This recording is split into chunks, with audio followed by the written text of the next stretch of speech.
viu aí a arte desse sábado, de hoje? A gente fez meio... A arte, eu digo, do WhatsApp lá, né? A gente fez meio atrasado, né, amor? Mas porque eu também falei para ela hoje, né? Mas a gente quer fazer toda semana uma arte ali, né? Para chamar a atenção de vocês e de quem não vem também. De repente, se vocês quiserem convidar alguém, pode mandar essa arte. E a arte da semana eu achei bem legal e bem chamativa, assim, né? Na real, ela não... Ela expressa mais ou menos o que a gente quer falar. Na verdade, expressa o que a gente quer falar. Só que parece, tô vendo a arte, parece que vai ter uma luta, né? Tipo, o confronto e tal. E tem a ver com confronto, né? E é sobre isso que eu quero já começar falando com vocês. Quero falar com vocês hoje, então, sobre um confronto inevitável. Hoje em dia, ou em qualquer época, na verdade, mas é um confronto inevitável, né? Que a Bíblia nos chama atenção para esse confronto, nos expõe esse confronto. E não é o confronto tipo de físico, né? Não é o confronto, tipo, eu falei um confronto da Bíblia, de repente dá para pensar assim, Davi e Golias, de repente, né? O exército de Israel, do povo de Israel derrotando não sei quem, ou sei lá, né, qual o confronto. Na verdade, na Bíblia tem muitos confrontos, armados mesmo assim, tipo de físicos, né? Mas, no Novo Testamento, existem alguns confrontos, como eu disse, inevitáveis, né, que acontecem. E na verdade, tem três que eu consegui ali pensar, na hora que eu estava fazendo a pregação. Tem três, já contando esse que a gente vai falar hoje, que é um pouco diferente. Já fica bem atento, vai prestando atenção desde agora, porque é uma coisa bem diferente, assim, que chama bastante atenção esse confronto, né. Mas vamos falar daqueles que a gente está acostumado primeiro a falar, só para a gente expor os que a gente fala. O que a gente fala muito, o confronto que a gente fala muito, inclusive tem uma música da Luma Eupídio, né, que a gente canta aí, que é Liberta-me de mim. Essa música ela faz meio que baseada, ou totalmente baseada nessa passagem, né. Não precisa abrir comigo, eu vou ler rapidinho, tá, para a gente não tomar muito tempo. E esse confronto é da carne e do espírito. Tem ali né, bem melhor. É da carne e do espírito, né. E vai falar lá em Gálatas 5,17. Vamos ler rapidinho, então, já que está ali no telão, no Data Show. Só para a gente situar dos confrontos. Esse é o primeiro confronto que eu acho que é o mais popular, o mais conhecido, né? E é relatado em Gálatas 5,17, que diz assim: porque o que a nossa natureza humana quer é contra o que o Espírito quer. E o que o Espírito quer é contra o que a nossa natureza ou a natureza humana quer. Os dois são inimigos e por isso vocês não podem fazer o que vocês querem. Viu como lendo mais devagar, vai, né? Esse aí, então, é o mais comum de todos os confrontos que a gente fala da nossa carne contra o Espírito. E acontece mesmo. E é muito importante que a gente entenda que isso acontece, né? A gente entenda, porque é muito importante que a gente entenda que quando uma decisão está prestes a ser tomada por nós, que seja qualquer decisão de sair para algum lugar, né, ou de falar alguma coisa para alguém, ou de tomar qualquer decisão na nossa vida, né, de repente até uma decisão de que a gente vai fazer quando crescer, né, ou que a gente vai trabalhar, né, tem gente que pensa na grana, né, não, tem que fazer isso aqui que dá dinheiro.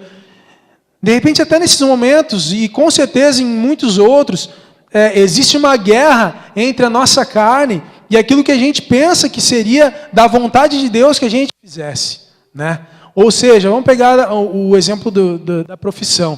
Se a gente, conhecendo Deus, né, conhecendo Ele, colocasse na balança uma profissão que a gente ganha muito bem, só que a gente sabe que de repente a gente vai ter que fazer algumas coisas que não é bem de um cristão fazer, mas dane-se. E outra que a gente sabe que vai fazer bem para as pessoas, sei lá, e não ganha tão bem. A gente consegue encaixar aí uma luta da nossa carne contra aquilo que o Espírito nos diz que seria melhor, né? Eu coloquei uma coisa bem normal assim, mas não é tão assim, né? Digamos não é tão assim, não. Não relata de fato como acontece, não dá um exemplo perfeito. Um exemplo perfeito seria numa briga, de repente, né? Em alguma discussão. Nossa, isso aí eu passei... Qual foi a situação que eu me lembro? Me lembrei. Teve uma situação que eu passei assim, desenhei na minha mente tudo que eu ia falar e tudo que eu ia fazer. Não vou falar a situação, mas eu desenhei, não sei se vocês já fizeram isso, Mas sabe aquele momento que a pessoa está falando ou que está acontecendo alguma coisa e tu desenha na tua mente exatamente o que tu vai fazer e falar, e tu já pensa o que vai acontecer e tu já aceita aquilo ali. Dane-se, eu aceito mesmo assim. E tu já está lá na frente. Aí quando vê, tu sabe, tu vai digerindo aquilo e tu faz totalmente ao contrário. Tu tinha certeza de fazer aquilo, mas tu faz ao contrário. Porque tu para e pensa, né? Ou de repente o Espírito Santo vai ali te dar um freio e tu aceita aquela puxada ali, né? Isso aí é muito bom, né? É um exemplo muito bom do que acontece. Mas não vamos se deter muito nesse confronto. Eu quero ir para o segundo, senão eu vou ficar falando até amanhã desse confronto aí. O segundo confronto que acontece também, que a Bíblia relata ali, está em Efésios 6,12. Efésios 6,12.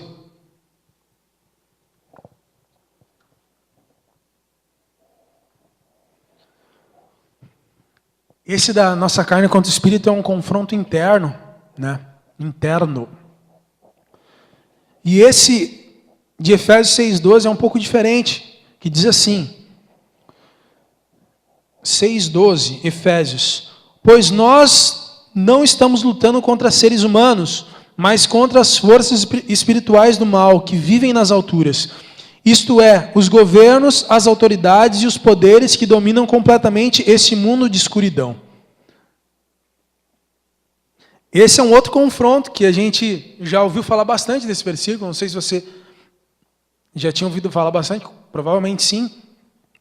Inclusive eu usei ele num grupo aí, né, com o irmão, mas estava brincando. Quero dizer para esse irmão, que eu não vou falar o nome, que eu estava brincando, né?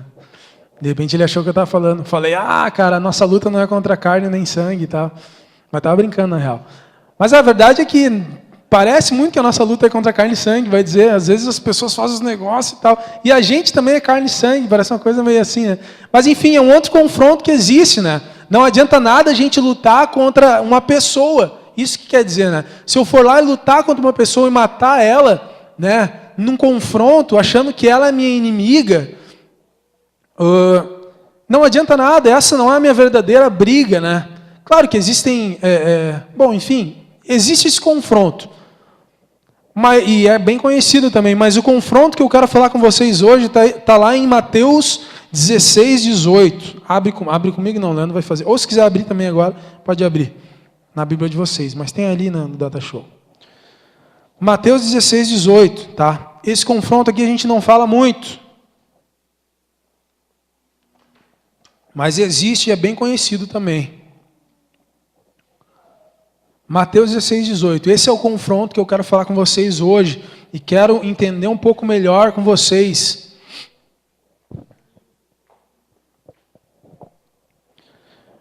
Mateus 16, tá? 18 diz assim. Espera aí que eu...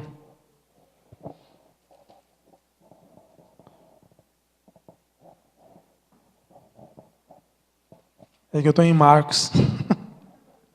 Eu li que... Não, peraí, está errado isso aqui. Ainda bem, cara. Teve uma vez que eu coloquei a referência errada aqui, escrito aqui, eu não me lembrava, cara. Não, né?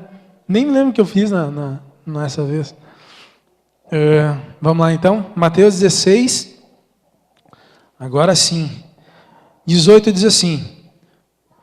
Portanto, eu lhe digo, você é Pedro, e sobre esta pedra construirei a minha igreja, e nem a morte poderá vencê-la. Amém? Parece muito que tem confronto aí, né? Mas eu quero puxar com você agora, não precisa ler, porque você não vai ter essa Bíblia mesmo, de repente ela não consegue colocar ali. Na linguagem, na tradução, revista e atualizada, tem diz uma outra maneira que é mais conhecida, e eu quero entender com você exatamente qual a maneira melhor, né, para a gente entender essa parte. Então, Mateus, tá? 16, 18, na linguagem revista e atualizada, diz assim, acredito que é a revista e atualizada, isso. Diz assim, olha, também eu te digo que tu és Pedro, e sobre esta pedra edificarei a minha igreja, certo? Olha aí o confronto agora. E as portas do inferno não prevalecerão contra ela. Certo? Agora eu te pergunto, qual a tradução que é mais fiel? Para a gente começar a falar, vamos entender por onde a gente pode se guiar melhor. A tradução da linguagem de hoje, ela tem algumas falhas, que ela resume demais, e a gente perde algumas nuances do texto bíblico. Esse é um versículo. A verdade é que, no texto em grego, é grego, né, que está. Esse texto diz a seguinte palavra, eu não vou falar a palavra porque eu não vou saber pronunciar ela direito. Mas existe a palavra porta dentro desse versículo. Ali na linguagem de hoje diz assim, nem a morte poderá vencê-la, mas existe a palavra porta, então existe mesmo a referência à porta. E existe a palavra também, ali fala morte na linguagem de hoje, mas a palavra que é usada, tipo ali, e as portas do inferno não prevalecerão contra ela. Essa é a tradução mais fiel que a de hoje. E quando diz as portas do inferno, a palavra para portas eu vou até ler aqui para vocês. O que quer dizer? A palavra para portas quer dizer portão, porta. Né? E depois tem outra, muro da cidade e tal, mas enfim. Quer dizer portão ou porta. E a palavra para inferno é Hades. Né? Quem já viu o Hércules, o desenho do Hércules? Tem o Hades, né, que é o deus do submundo, tem um foguinho na cabeça. Né? A Bíblia fala de Hades. E aí a gente tem uma baita de uma discussão aí para saber o que é Hades, se Hades é inferno, ou se Hades é um lugar, porque na verdade o inferno mesmo é o lago de fogo, que vai ser depois do juízo final, então quem morreu agora não está no inferno. Tem uma baita de uma discussão teológica em volta dessas palavras, desses conceitos. Mas eu quero ler puramente com você aqui o dicionário bíblico Strong, que é um dos mais conceituados. O que ele diz desse Hades? Só ver se eu mudei aqui. Não mudei. Então, diz as portas do inferno, ou seja, as portas do Hades. O que é o Hades? Só para a gente começar a falar legal aqui. Hades, eu vou ler todo o significado, tá? Primeiro, Hades, ou Pluto, né? O deus das regiões mais baixas. 2, Orcus, o mundo inferior, o reino da morte. 3, uso posterior dessa palavra, a sepultura, morte, que tem na linguagem de hoje. Inferno no grego bíblico, está associado com Orcus, as regiões infernais, um lugar escuro e sombrio nas profundezas da terra, o receptáculo comum dos espíritos separados do corpo. Geralmente, Hades é apenas a residência do perverso. Ele dá uma viajada aqui, um lugar muito desagradável. O último significado que tem ali, né? Mas a gente lendo o dicionário bíblico, a gente entende que é um lugar, né? Está mais para um lugar do que para um estado de espírito. Tem gente que fala que é um estado de espírito. Enfim, eu quero que você entenda comigo que é um lugar. Vamos colocar que hoje é um lugar. Aqui, tá? Não vamos mergulhar muito nisso aí. Aí eu te pergunto, né? Faço uma pergunta para vocês. Agora já indo para a nossa linguagem mais usual, né? Numa briga entre você e o diabo, ou entre Deus e o diabo, ou entre o Espírito Santo que está em nós e o diabo, né? Entre o bem e o mal, digamos assim. Entre Deus e o diabo. Entre Deus em nós e o diabo. Vamos deixar a primeira. Deus em nós e o diabo. A gente está acostumado a entender que o diabo ele é mau, né? O diabo ele é mau, de fato ele é mau. A gente está acostumado a entender que ele ataca a gente, né? As setas do diabo, não sei o quê. O diabo está me tentando, irmão, não sei o quê. O diabo te fez não sei o quê para fazer para mim, para me provocar. A gente entende que o diabo ele é ativo nessa luta, né? Se a gente tivesse, de repente, se a gente pudesse encenar essa briga, seria a gente ali, né, com medo. O diabo vem tentar atacar a gente e Deus nos protege, né? Essa é a nossa ideia natural. Tem até um teatro muito conhecido, que eu não vou me lembrar nem do nome do teatro, nem da música, que tem até sabe, né? Eu achei que estava rindo já, porque sabia. Isso aí, Lifehouse. É o nome da banda, eu acho. Mas a gente conhece o teatro por Lifehouse. Quem sabe do que eu estou falando? Que tem a pessoa que assim e tal, que aí Deus cria ela e não sei o quê. Isso tudo na mímica, assim, né? E rolando uma música. Aí vai lá, chega alguém com uma garrafa de cachaça, assim e tal, que é um ator, né? E aí seduz aquela pessoa e tira. E aí Jesus fica assim, não sei o quê. A pessoa vai e a pessoa acaba caindo no chão e tentando se matar com a arma, que assim. Aí começa a música bem forte, assim. E aí Jesus vai lá e começa a puxar, sabe? É bem tri, cara, na real. As igrejas todas já fizeram, com certeza, aí que tem por aí, já fizeram esse teatro alguma vez. Ou uma dezena de vezes, de repente, que é bem conhecido. Mas a gente tem essa ideia na nossa cabeça de que a gente está numa posição defensiva, né? E o diabo ele vem tentando nos atacar. Mas se a gente parar para prestar atenção, na verdade tem uma outra palavra que eu não vou ler, senão a gente vai ficar só vendo o significado da palavra, que ela fala exatamente disso. Quando fala contra, né? As portas do inferno não prevalecerão contra ela. Quando fala contra, ele dá uma conotação, né, de resistir, né, como se a igreja estivesse indo contra as portas do inferno e as portas do inferno resistindo contra a igreja. É como se, na verdade, a ideia mesmo do mestre, de Jesus, né, quando ele falou isso, ele queria dizer realmente exatamente isso, que o inferno está parado e a igreja vai contra o inferno. Ou seja, não é a igreja que se defende, mas é o inferno, as portas do inferno que se defendem contra a igreja. Amém?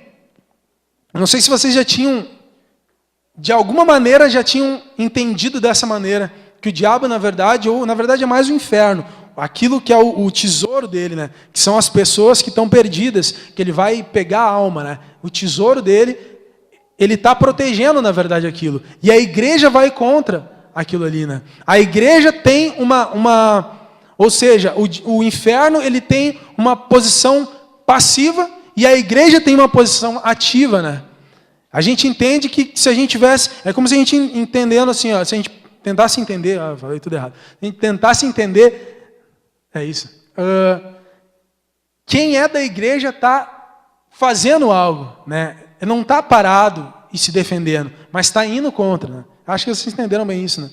Mas como assim, né? Como assim a igreja ela pressiona, ela está indo contra? Tem uma história que eu já falei umas 2 vezes aqui, mas vou falar de novo para a gente entender melhor, né? Que é a história do anjinho, do diabinho e do muro. Vocês sabem, né? Eu já falei. Eu vou falar de novo. Não tem gravado ainda. Né? Um certo homem ou uma certa mulher, digamos assim, né? Morreu, né? Morreu um dia, tal. E ela, quando ela se deu por conta, ela acordou em cima de um muro. Né? Ela estava em cima de um muro. E de um lado tinha um anjinho, ou um anjo, né? E do outro lado tinha o diabinho, né? E ela percebeu aquilo que estava em cima do muro e olhou para o anjinho viu ela, né? E falou: venha para o meu lado. O anjinho, né? Parece uma coisa meio maquiavélica. Vem para o meu lado. Vou mudar o tom do anjinho. Vem para o meu lado. E ela olhava para o diabinho, E ela olhava para o anjinho, vem para cá, não, pula aqui, vem rápido. E ela olhava para o diabinho, nem aí, né? E ela pensou, tá, mas peraí, normalmente eles tinham que estar meio que brigando, né, por mim. E ela olhou para o anjinho, olhou para o diabinho e perguntou: ei, e aí ele viu, né? Oi? Desse lado tem um anjo, está falando para mim ir para esse lado, para o lado dele. Tu não vai pedir para mim ir para o teu lado também? E ele: não, tô legal assim. Então, e ela ficou pensando, por quê? E ela perguntou, mas por que não vai pedir? E ele falou: não, é que na verdade esse muro aí a gente construiu no limite do nosso lado, então pode ficar aí se tu quiser. Né? Eu mudei um pouco a história, viram, né? Eu coloquei umas coisas a mais. Mas deu para entender, o que eu quero dizer com isso, né? Já ouviram falar naquele ditado que diz que ficar parado não leva a lugar nenhum? Não, mas não existe esse ditado. Na verdade, isso é uma lógica. Se tu ficar parado, não leva. E a real é essa. Isso como é que eu vou dizer? Isso que a gente tem que entender quais são as escolhas, na verdade, né? Como assim? Se a gente pegar as histórias da Bíblia, nenhuma história da Bíblia é sobre a gente ficar parado e esperar. Nenhuma delas é. Né? Pega lá de Davi, né? Que ele foi para cima. Pega de Daniel, né? Que ele encarou o rei. Pega a de Sansão. Todas as histórias da Bíblia, nenhuma é sobre não fazer nada. Nem mesmo a história de Jesus. A gente pode falar, mas Jesus, ele morreu como um cordeiro mudo e tal, não revidou e tal. Cara, mas ele não teve que vir, ele não teve que se expor, ele não teve que morrer. Não é sobre ele ficar parado lá em cima e dar um jeito de salvar a gente. Nenhuma história da Bíblia é sobre não fazer nada. Nenhuma. Para não dizer que nenhuma história da Bíblia é sobre não fazer nada, existe uma história da Bíblia que é sobre não fazer nada.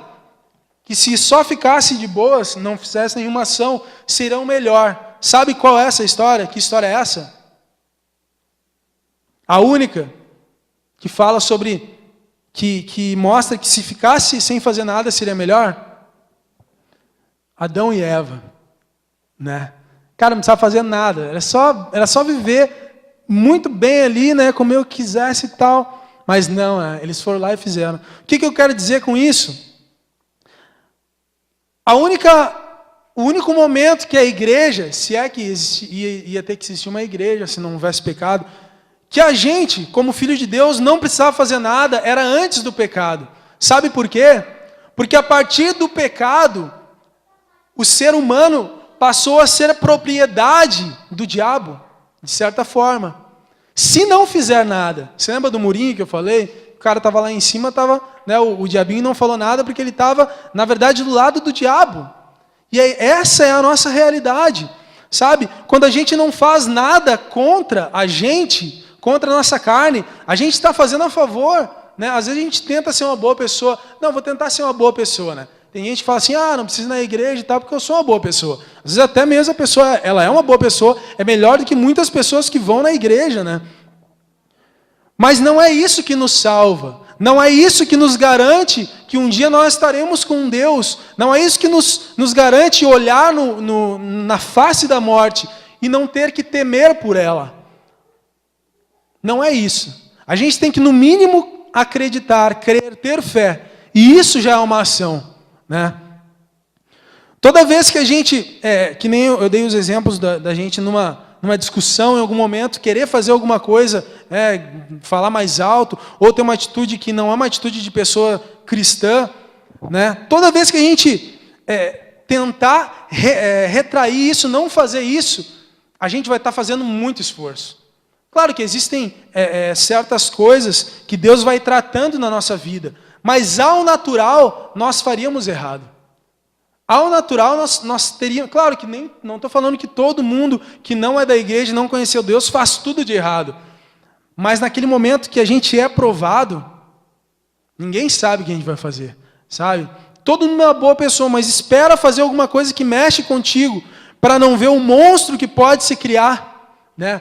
Não, mas o cara não é capaz de fazer mal para...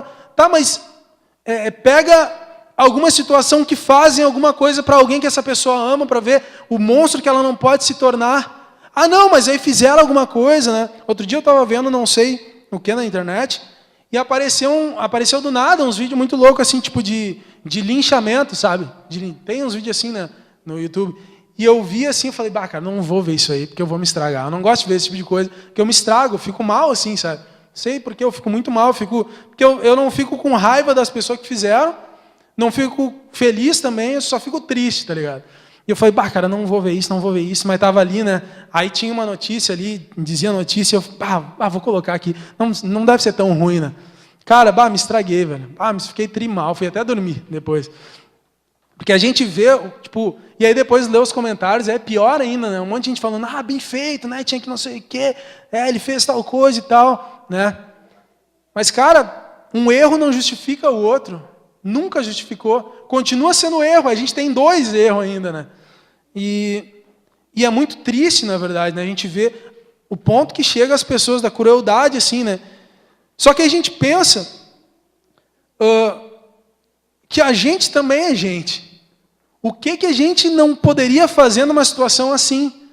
Do que a gente não seria capaz? E, na verdade, o diabo, ele brinca com isso. Porque quando a gente está debaixo das garras dele ali, não fazendo nada, não se preocupando, estou tendo a minha vida, né? Sou uma boa pessoa, trabalho, né? Tenho meus amigos, minha vida é boa, tenho uma família legal e tal. Cara, debaixo debaixo do teto do mundo, nada é certo. Eu sempre falo isso, na real, né? Eu já falei para várias pessoas. Esse é o problema das pessoas que estão vivendo no mundo sem Deus. Nada é certo. A gente não sabe o que vai acontecer amanhã. Né? Assim como também com Deus a gente não sabe, porque a gente não tem a onisciência, né? A gente não sabe o futuro. Mas a gente sabe com Deus que o que acontecer amanhã, Deus vai estar com a gente. E não é o final do mundo. Ele nos garante isso. Agora no mundo, cara, Sabe, eu posso estar muito bem, tendo uma vida perfeita, né? E quando vê, pá, eu morro. E aí eu vou para o céu ou vou para o inferno? Né? Ou se não, eu fico doente, sei lá, pode acontecer várias coisas horríveis. Posso ter minha família, posso ter muito dinheiro e no outro dia eu já não tenho uma família, não tenho mais dinheiro, não tenho mais nada. Né? A gente vê isso aí na história de Jó, né? Quando o diabo foi lá e pediu permissão para Deus. Né? Cara, o diabo pediu permissão para Deus para dar dinheiro para ele? Pediu permissão para Deus para, sei lá, para deixar ele mais feliz? Não. Ele pediu permissão para ir tirando aos poucos as coisas. Né? E na situação de Jó, a gente tem muitas pessoas aí. Tem muitas pessoas. Ninguém garante o que vai acontecer, o que o diabo vai decidir fazer na vida delas. Né? Claro que tem Deus também, Ele é soberano e tal, mas as pessoas tomam as decisões. E aí que entra a igreja. A igreja é prevalecer contra as portas do inferno. Né? Se a gente pegar o objeto porta, deixa eu ver que horas, tá bom. A palavra ali na Bíblia, nas Escrituras diz portão ou porta, tá? Se a gente pegar o objeto, tá? O objeto porta ou portão, para que serve uma porta ou um portão? Serve para muitas coisas, certo? Mas basicamente tem duas finalidades, uma porta ou um portão. Uma porta tem duas finalidades, ou para proteger quem está dentro, ou para prender quem está dentro, né? A porta ela tem essas duas finalidades. Fica com isso na cabeça, com esse conceito. Agora, em uma guerra sempre tem dois lados, tá? Não, mas tem a guerra não sei o que lá, que teve três autoridades envolvidas e tal, né? 3 países, não sei. Não, tudo bem, até pode ser que exista alguma guerra que tenha 3 ou mais lados. Mas no final, sempre vai ficar só 2 lados. Por quê? Porque alguém vai ter que se aliar para vencer a outra parte. Em uma guerra só tem 2 lados. Em uma batalha só tem 2 lados. Em um confronto só tem 2 lados. A gente está falando de qual confronto essa noite? A igreja e as portas do inferno. Existem 2 lados nesse confronto. É a igreja e o inferno. A igreja e o Hades. Existem 2 lugares, 2 lados. Não tem como ficar no meio, não tem como ficar no meio do muro, né? Em cima do muro, né? Ou você está de um lado ou está do outro. É a maior guerra que existe, o maior confronto que existe. E só tem 2 lados. Eu te pergunto, em qual lado você está? Existem 2 lados nesse confronto. Ou você é igreja e está pressionando as portas do inferno, ou você é mais um prisioneiro, preso pelo inferno, indo para o inferno, indo para o Hades e preso pelo diabo. Ou você está na igreja, ou você é só mais um, talvez cego, se achando mais livre que os outros. É só esses 2 lados, não tem um terceiro lado.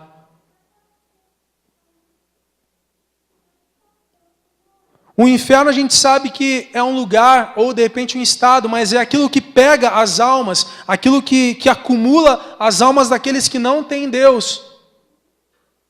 Se a gente não tiver Deus, a gente vai para onde? Para o inferno. A nossa alma não vai ter Deus quando a gente morrer. Se a gente tem Deus, a gente vai para o céu. E a gente faz parte da igreja. Então as nossas decisões, elas nos colocam no lugar devido para nós. Se eu escolho A, eu faço parte da igreja. Se eu não escolho A, posso escolher qualquer outra coisa. Eu faço parte daqueles que estão presos e cegos. E a minha alma não tem Deus. Nesse momento, a minha alma não tem. Segunda maneira que acontece essa batalha, as pessoas aí fora, boa parte delas, elas não têm Deus também. Elas estão do lado do inferno, do Hades, aquilo que prende as almas delas. E a igreja não pode ficar parada, senão não é igreja. A igreja, ela força essa porta, ela tenta buscar essas pessoas. Essa é a nossa missão, na verdade. não se perder, a gente pode resumir assim, olha, a nossa missão em forçar as portas do inferno, não ficar parado, estou numa tentação, tem uma tentação assim, estou num momento assim da minha vida, está difícil. Eu estava conversando outro dia com o irmão, estava falando que a minha vida estava bem difícil em relação a algumas coisas, ele falou que a dele também, né?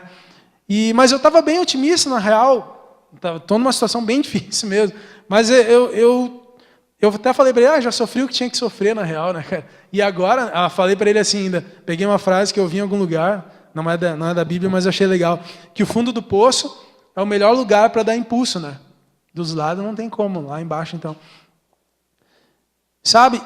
Porque eu sei que não vai fazer diferença os meus problemas aqui nesse mundo. E eu sei qual é a minha missão. E eu sei qual o lado que eu escolhi. Eu estou ciente disso. E é por isso que a gente está falando disso nessa noite, para que você esteja ciente desse confronto. Esteja ciente do lado que vocês estão escolhendo. Eu não estou falando assim, se não for escolher a igreja, se não começar a vir na igreja e fazer isso e tal, tu vai ir para o inferno. Não é esse ponto. Mas existe dois lados para a gente escolher.